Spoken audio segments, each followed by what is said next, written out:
that's where I feel like we stand out from the competitors here, and our different plumbers in that aspect, where people could call us and we're not hiding anything. We're not like, oh, we need to come out. Like we can't tell you anything until we show up to your door, and that's going to cost you $79 for a call out fee. We don't have a call out fee, man. We'll tell you over the phone, because it's like, why waste your time and my time, right? Like, let me just tell you these things. If you figure it out, dope. If not, I'll come out. It's my favorite saying: win the customer, not their pockets. Yeah, man. Because then it's like, that's what I always tell people. Like, you burn one person, those people are going to tell like 20 people, because it's easier to complain, right? We see it all over Facebook, like word of mouth. Like at St. George, word of mouth, all that place is complaints. Like, this person walked their dog on my lawn. Like, it's all it is. It's like, it's the craziest thing. So it's like, it's so quick for like, okay, those people, did you see, I don't remember the company name, I'm not even throw it out. Some guy like road raged on our freeway here. Oh, pulled out a gun? Pulled out a gun Yeah, in I a saw company that. truck, dude. Was what do they call it? Brandishing a firearm. Brandishing a firearm. And he's in a company truck pointing a gun at this person. And they posted it on St. George word of mouth.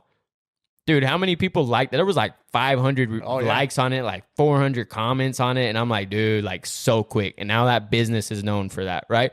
I don't know the business. I didn't even know they were a business. Yeah. Like, and that's the thing, is like, I didn't even know that was a business here. Now I do. Like, and that sucks for them, because it wasn't the owner, right? But the owner is going to take the fall for his employees doing this. So it's like bad marketing. So it's like big on like, take care of the customer, because it's so quick for 500 people to know you did horrible.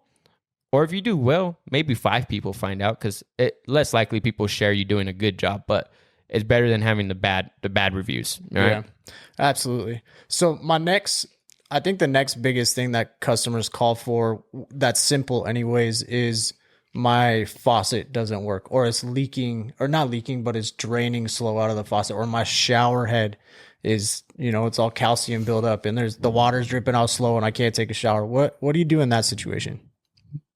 If you don't have a water softener, it's probably because you don't have a water softener. No, for sure. Get the damn water softener, man. No, but a lot of it is like, there's multiple things, right? I say softener because, again, like here in St. George, it's the root of all evil right there. That thing causes you so much issues. But if it's like a leaky drip, it's going to be a cartridge. Like your cartridge is just worn out and water's passing by, right? So when it's in the off position, water's slipping by. So it's just a cartridge replacement on that. But cartridges are getting kind of expensive in some aspects. So sometimes it's cheaper just to replace the faucet if it's yourself. And then it saves the headache. Because usually, like, if that's leaking, your faucet's probably like has all this buildup and it's starting to like, it's just looking old. So I always even if you do the vinegar bath, sometimes that's not even going to cure it.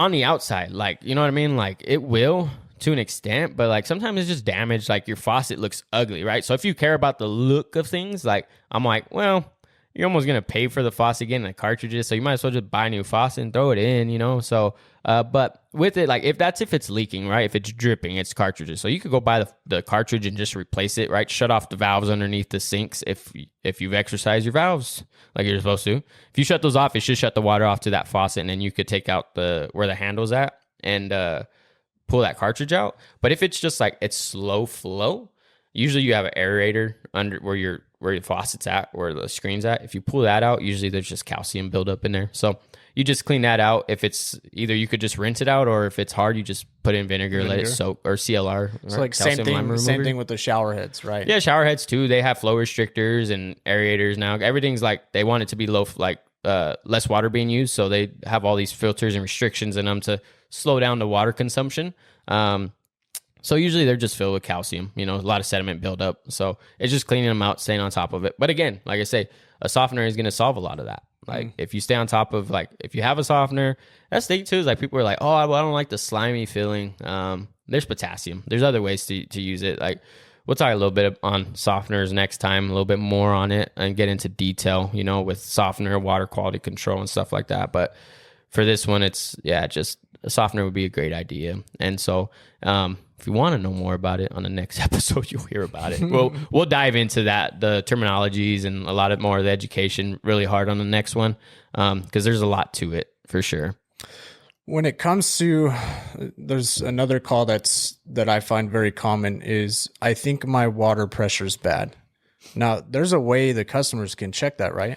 Yeah, 100%. So if you go to a supply house, right, you go to like a parts store, or Like anywhere even Home really. Depot, I think. Yeah, Home Depot probably Ace, I sell think 'em. Ace carries them. I try to stay out of box stores as much, even though I say go to Home Depot. Everyone knows Home Depot, so it's like, yeah, whatever. But if you got a plumbing store near you or a mom and pop shop, like support the locals. You know, I'm all about like supporting the small guys. Like the big box stores, they got their money. You know what I mean? So support the little guys. You know, I know there's a lot of mom and pop shops out in little or hardware stores and stuff. Like go to those guys, they probably have it. But it's a pressure gauge. That's all it is. It's PSI, like for water. So you go put that up to your hose bib, because if your house has a pressure regulator on it, then you're gonna have like all your hose bibs will be regulated, right?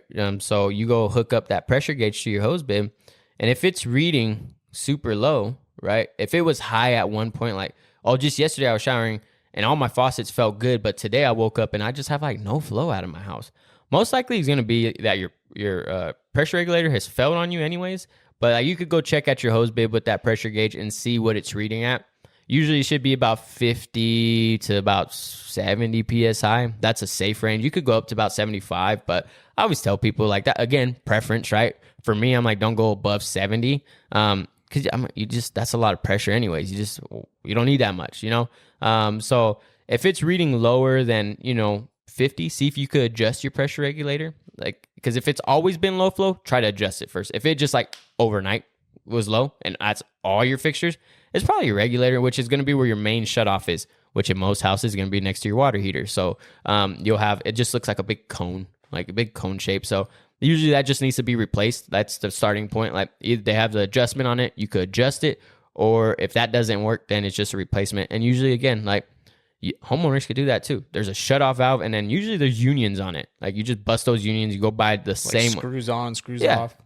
So you go buy the same one. Like if it's a Watts brand, you go buy the same Watts brand, because then the unions are the same. So you could just take it out, it'll come with new gaskets. You put some plumber silicone on it, like just plumber's grease, put on it, and then tighten that bad boy back up, and then you're good to go. Make sure it's directional. There's arrows on it, so directional. Look for the arrows. Yeah, if you do it the wrong way, so remember how you pulled it out and you put it in, because you do it the wrong way, you might not get water. Well, even then, I mean, sometimes even when your pressure appears to be good, you could be having issues. So you could check it yourself. It might fall within that range, but even though your home's within range, you still could, like, let's say I run the shower, but now it's slow in my sink, there would still be an issue in your regulator, right? Yeah, if it's just like, if it's just that, right, where it's like, I'm not getting enough, right? Okay, so for example, I could run my shower and my sink and have the same flow rate on both of them. Well, this morning you woke up and you're running your shower and someone goes to use the sink and it's just like dead. There's not enough water coming out of it. It's gonna be your regulator again. Go change it out. Springs in it have just shot out. So it just, at that point, it's not fluctuating with it. It should open and close as you're calling for more water. It should allow more water to pass through and still keep that pressure, the PSI on it. So it all stems from there, really, for the most part. It's all gonna fall back on the pressure regulator. So like I said, I always go back to, I change it out. Solid. Solid as a rock, baby. So well, even with simple things, like I just want to throw this in there about air conditioners real quick, because we do HVAC. Yeah. We don't have our HVAC guy here, but still, if you just by replacing your filters on a consistent basis, you're going to keep the life of your AC going longer. Or even doing a regular maintenance, maintaining your furnace in the winter, maintaining your AC in the spring, you're going to allow that system to live longer. So it's just really the same mindset with everything in your home, whether it's running a cycle, whether it's checking certain things, whether it's getting maintenance done.